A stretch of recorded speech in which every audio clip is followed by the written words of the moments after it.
پڑھنا بھول گئے ہیں کہ نہیں؟ درود پاک کی جو فضیلتیں ہیں اگر آپ کو وہ معلوم ہو جائے تو بخدا ہر مسلمان 24 گھنٹوں نبی پر درود ہی پڑھتا رہے۔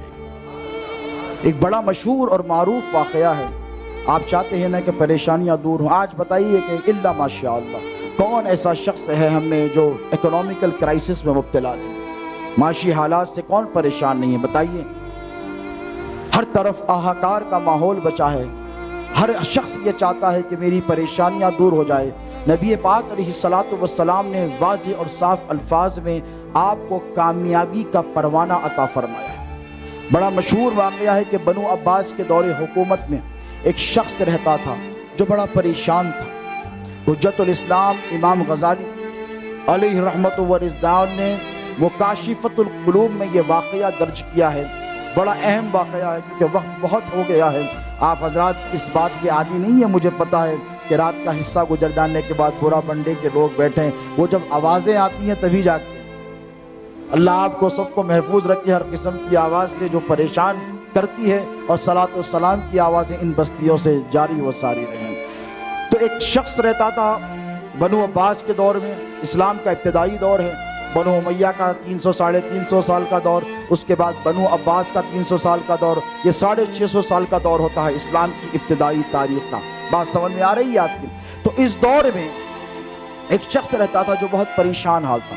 اسی نے کسی سے 1000 درہم قرض لیے تھے اور کہا تھا کہ فلاں تاریخ کو میں آپ کو یہ پیسہ لوٹا دوں گا، یہ واپس کر دوں گا۔ جب تاریخ گزر گئی تو قرضدار آیا، آ کر کہا کہ بھئی میرا پیسہ لاؤ، تو کہنے لگا کہ بھئی پہلے سے زیادہ پریشان حال ہوں، پہلے سے زیادہ پریشان ہوں، فاقے پہ فاقہ ہے، گھر میں کھانے کے لیے کچھ بھی نہیں ہے۔ تو کہنے لگا میں نے تو تجھے مہلت دی تھی، کہا ایک 8 دن کی مہلت اور دے دے، 8 دن کی مہلت اگر تو اور مجھے دے دے گا تو میں تیرا قرض لوٹا دوں گا۔ یہ کہہ کر جب نکلا، جب گھر کو آیا تو بیوی سے کہا کہ قرضدار سر پر ٹھہر گیا تھا اور کہنے لگا کہ 8 دن کی تجھے مہلت دیتا ہوں، اور 8 دن میں اگر تو نے قرض ادا نہیں کیا تو قاضی شہر سے تیری شکایت کروں گا، کورٹ میں مقدمہ درج کروں گا۔ آج کل کے جیسے کا زمانے کا دور نہیں کہ 4 مہینے 1 سال 2 سال کیس چل رہا ہے، آنن فانن فیصلے کیا جاتے تھے اسلامی طرز حکومت میں۔ تو وہ سمجھ گیا کہ اگر 8 دن میں نے پیسے اس کے واپس نہیں لوٹائے تو مجھے زندان میں یعنی تہہ خانے میں، قید خانے میں بند کر دیا جائے گا، پریشان ہو جاؤں گا۔ جب گھر کی طرف چلا تو آقا علیہ الصلوۃ والسلام کا چاہنے والا تھا، دل میں ایک آواز آئی،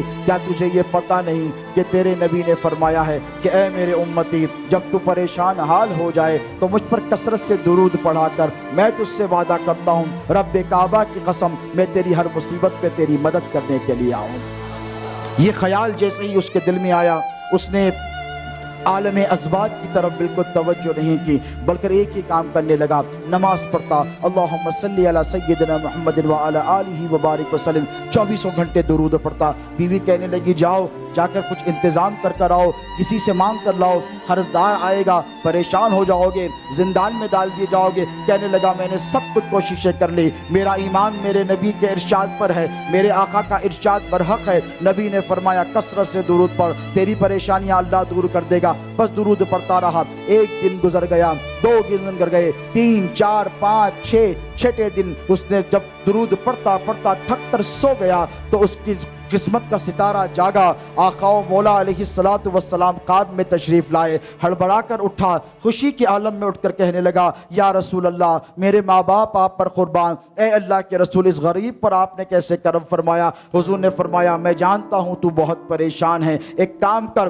تو ایک کام یہ کر کہ تو علی بن عیسیٰ جو اس ریاست کا، اس ملک کا جو وزیر اعظم ہے، وہ میرا بڑا چاہنے والا ہے، اس کے پاس چلے جانا اور جا کر کہنا کہ محمد نے بھیجا ہے، محمد الرسول اللہ نے بھیجا ہے، اور کہنا کہ وہ تیری ضرورت پوری کر دے گا۔ خواب سے جب یہ بیدار ہوا تو ڈر گیا، سہم گیا کہ یہ خواب کس کے کیسے سناؤں، اور یہ بھی اس بات سے ڈر گیا کہ اگر میں وزیر کے پاس جاؤں تو وزیر مجھے تہہ خانے میں بند کر دے گا اور کہے گا کہ نبی کا نام لے کر جھوٹ بول رہا ہے۔ اس خوف سے، اس ڈر سے وہ نہیں گیا، سارا دن پھر درود پڑھتا رہا، ساری رات کے 2 ساعتیں رات کی گزر گئی، 2 حصے گزر گئے، پھر درود پڑھتا ہوا سو گیا۔ حضور پھر خواب میں تشریف لائے اور لا کر فرمایا میں نے تجھ سے کہا تھا کہ تو جا وزیر کے پاس, وہ تیری ضرورت کو پورا کر دے گا. ہڑبڑا کر اٹھا, کہنے لگا یا رسول اللہ میری طرف دیکھیے, پہلے بہت پریشان حال ہوں, پہلے ہی بہت حالات کا مارا ہوا ہوں, مصیبتوں کا مارا ہوں. یا رسول اللہ میں کیسے جاؤں؟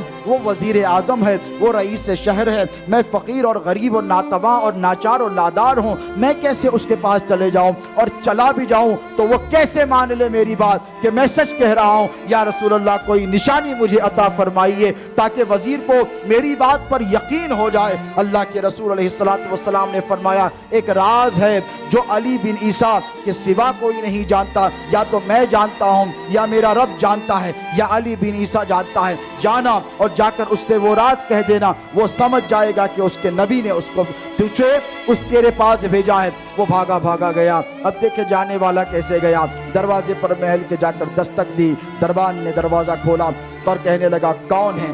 کہا فلاں ہوں. کون سی بستی سے آیا ہے؟ کہنے لگا فلاں بستی سے آیا ہوں. کہنے لگا کس نے تجھے بھیجا؟ پہلے زمانے کے یہ طریقے تھے, کہاں سے آیا ہے, نام کیا ہے, کہاں سے آیا ہے اور کس نے بھیجا ہے. پہلے زمانے کی قدیم تاریخ کے یہ سوالات کے طرز رہتے تھے. جب بادشاہی محلوں میں یا دفتروں میں پہنچتے تو کہ جب پوچھا کہ نام کیا ہے تو بتا دیا, کہاں سے آیا ہے تو فلاں بستی سے آیا ہوں. کہا کس نے بھیجا ہے تو کہا محمد الرسول اللہ. 500 ساڑھے 500 سال کا عرصہ نبی کی وفات مقدسہ کو ہو گیا. دربان پریشان ہو گیا. اب تک جتنے آتے تھے کوئی کہتا ہے کہ فلاں بادشاہ نے بھیجا ہے, فلاں رئیس نے بھیجا ہے, فلاں امیر نے بھیجا ہے, یہ کہتا ہے کہ نبی مختار نے بھیجا ہے, محمد عربی نے بھیجا ہے. کہنے لگا کیسی بات کر رہے ہو؟ تو کہا ہاں میں سچ کہتا ہوں, مجھے محمد الرسول اللہ نے بھیجا ہے. وہیں پر دالان پر اوپر برآمدے پر وزیر ٹہل رہا تھا. اس نے جب یہ مکالمہ دیکھا, آواز و شور ہوا, یہ دھکے مار کر نکالا تو کہا کون ہے وہ, اسے بلا کر میرے پاس لاؤ.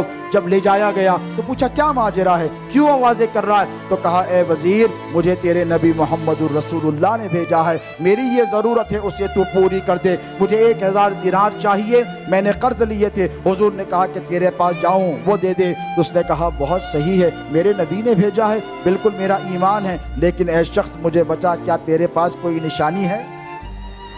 کوئی نشانی ہے جب میں مان لوں کہ تجھے میرے نبی نے ہی بھیجا ہے؟ تو کہنے لگا اے علی بن عیسیٰ مجھے شک تھا کہ تو مجھ سے یہ سوال کرے گا, اسی لیے میں نے میرے نبی سے پوچھ لیا تھا. تو حضور نے فرمایا علی بن عیسیٰ کا ایک عمل ہے جو یا تو میں جانتا ہوں یا میرا رب جانتا ہے, اس کے علاوہ دنیا میں کوئی نہیں جانتا. تو علی بن عیسیٰ نے کہا وزیر نے مجھے بتا تو صحیح وہ کون سا عمل ہے جس کی تو بات کر رہا ہے. تو اس شخص نے کہا کہ اے وزیر تیرا ایک عمل ہے جس سے تیری بیوی بھی واقف نہیں ہے, جس سے تیرے وزراء بھی واقف نہیں ہیں, جس سے محل کا کوئی شخص نہیں جانتا. وہ یہ عمل ہے کہ تو ہر روز نماز فجر کے بعد ایک مرتبہ نبی پاک علیہ السلام کی خدمت میں درود پاک کا نذرانہ پیش کرتا ہے. میرے نبی نے فرمایا ہے میں اسے سنتا بھی ہوں, اسے قبول بھی کرتا ہوں, تیرا درود مجھ تک بھی پہنچتا ہے, میرے رب تک بھی پہنچتا ہے.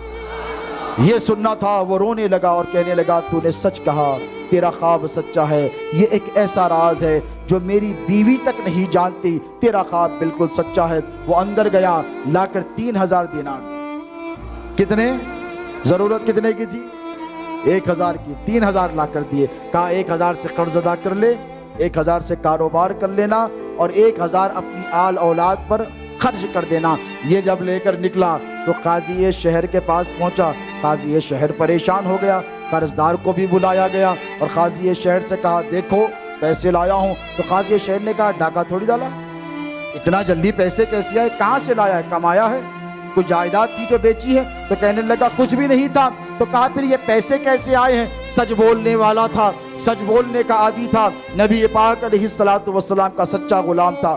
سارا ماجرا سنا دیا. کہا نبی آئے, علی بن عیسیٰ نے 3000 دیے, ایک کام کر تھوڑی دیر رک جا, میں ابھی آتا ہوں. اندر گیا, اندر جا کر اور 3000, اندر جا کر اور 3000 لائے اور لا کر کہا یہ میری زندگی کی جمع پونجی ہے جو مجھے تنخواہ کے طور پر ملتی ہے, جب بادشاہ نے تجھے سرفراز کیا اور کون و مکان کے والی اور شہنشاہ نے تجھے سرفراز کیا تو یہ میری مجال کہ میں تجھے کچھ روکوں، یہ میری طرف سے نذرانہ قبول فرما۔ اسے دے دیا۔ اب دیکھیں وہ جو قرض دار تھا، جو جس نے قرض دیا تھا، وہ بھی نبی کا ہی سچا غلام تھا، وہ بھی زار و قطار رونے لگا، اس کا ہاتھ تھام کر کہنے لگا اے شخص مجھے وہ خواب پھر سے سنا دے۔ اس شخص نے خواب سنایا، اس شخص نے کہا کہ اے شخص مجھے اتنا بتا، جب تو نے نبی کو خواب میں دیکھا تو کیا میرا بھی ذکر خواب میں آیا تھا؟ تو کہنے لگا ہاں، نبی نے پوچھا تھا کہ تو نے کس سے قرض لیا ہے تو میں نے تیرا نام لیا تھا۔ زار و قطار رونے لگا، ایک چیخ ماری، زمین پر گر کر بے ہوش ہو گیا، اور جب اٹھا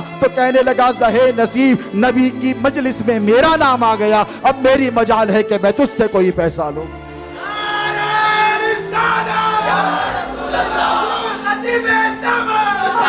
تو یہ نبی پاک علیہ السلام پر درود پڑھنے کی برکت ہے دوستو۔ اسی لیے تو کہتے ہیں کہ درود کی محفلیں سجایا کر، نبی پاک علیہ السلام پر کثرت سے درود پڑھا کرو۔ اور